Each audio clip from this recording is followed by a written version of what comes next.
हाय, कसे आहात सगळे? आय होप स्वस्त आणि मस्त असाल. तर आज आहे मंडे आणि दर मंडेला मी महादेवाच्या मंदिरात जाते. तर म्हटलं आज सकाळी ब्लॉग सुरू करूया. तर तुम्हीसुद्धा चला आज आमच्यासोबत दर्शनाला. तयारी करून घेते, काय काय न्यायचं आहे ते सगळं. माझ्या घरापासनं अगदी 5 मिनिटाच्या अंतरावर हे छोटंसं पण खूप सुंदर महादेवाचं मंदिर आहे. रोज नाही, पण आठवड्यातून एकदा म्हणजे सोमवारी तरी आम्ही दोघेही इथे येऊन पूजा करतो. देवळात गेलं की मनाला एक वेगळीच शांतता मिळते. सकाळची सुरुवात देवाच्या नामस्मरणाने झाली तर दिवसभरचा थकवा अर्धा कमी होतो.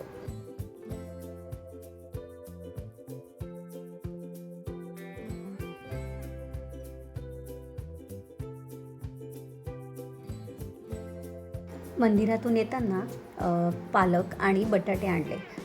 आता नुकतीच 2 दिवस झाले माहेरून आली आहे, त्यामुळे ना व्हेजिटेबल्स आणि ग्रॉसरीचा रिस्टॉक अजून व्हायचा आहे, करायचा आहे.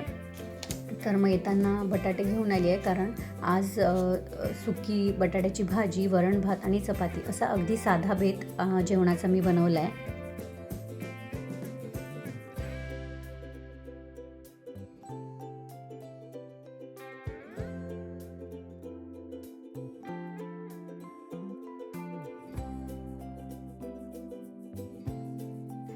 इथे मी भाजीसाठी बटाटे उकळायला ठेवले आहेत. वेळ झाला म्हणून नाश्त्याला जास्त काही न करता सुकी भेळ बनवते, जी सर्वांना आवडते सुद्धा आणि खूप कमी वेळात सुद्धा होते.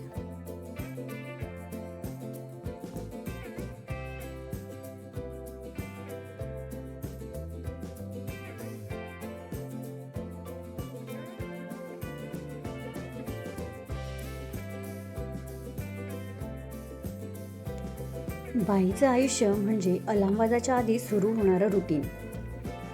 रोज करणारी काही कामं जर आपण एक दिवस जरी स्किप केली ना, तर असं वाटतं की ती कामं कधीची रखडलेली आहेत.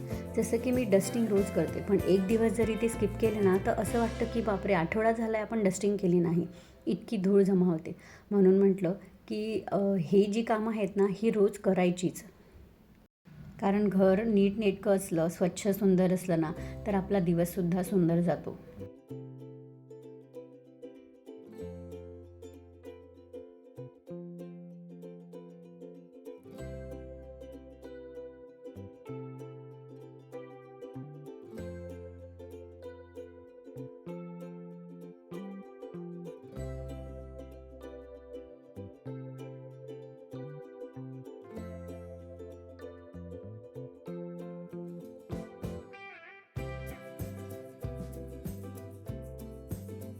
आता इथे मी स्वयंपाकाची तयारी करते.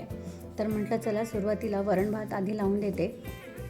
हे जे मी वरण बनवते ना, ह्यामध्ये मी हिंग, हळद आणि टोमॅटो टाकते. ॲक्च्युली मी एकदा ना माझ्या आई पप्पासोबत पंढरपूरला गेले होते.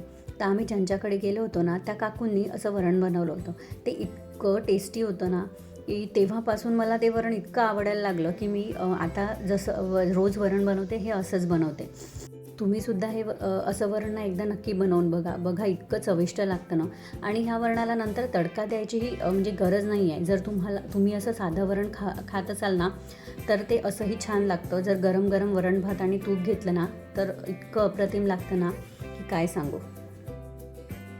साधाच स्वयंपाक, पण तो मन लावून आणि प्रेमाने बनवला ना, तर त्याची चव दुपटीने वाढते आणि आपल्या घरातली सगळी माणसं तो आनंदाने आणि आवडीने खातात.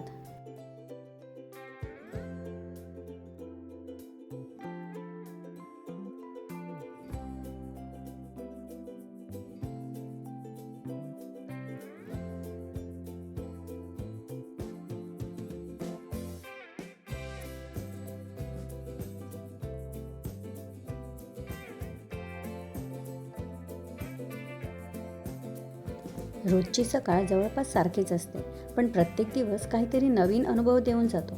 स्वयंपाक करताना मनात खूप सारे विचार सुरू असतात, पण ते सर्व बाजूला ठेवून दिवसभरासाठीचं आपलं प्लॅनिंग आणि बनवलेल्या जेवण सर्वांना आवडले पाहिजे ह्यासाठीचे प्रयत्न आपले चालू असतात.